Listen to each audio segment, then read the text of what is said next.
Google collects a lot of information from people. What concerns you most about how Google is using that information?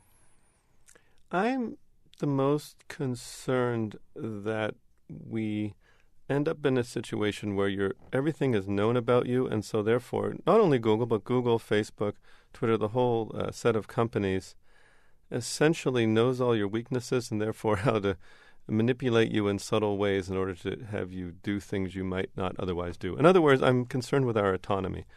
I don't like the idea of people collecting information on me in general, but I particularly don't like it when it's used to sort of exploit your weaknesses or make you lose control in some ways.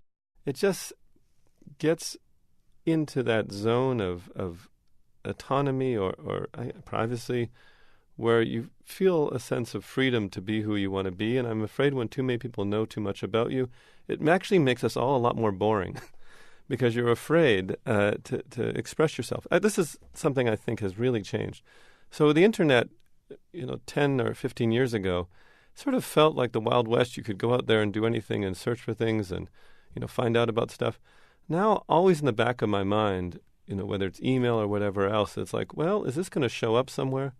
Is someone going to keep track of this and know I was searching for, maybe it's an embarrassing disease, maybe it's a weird hobby. Whatever it is, it's kind of become the opposite of a freedom-enabling tool in that way.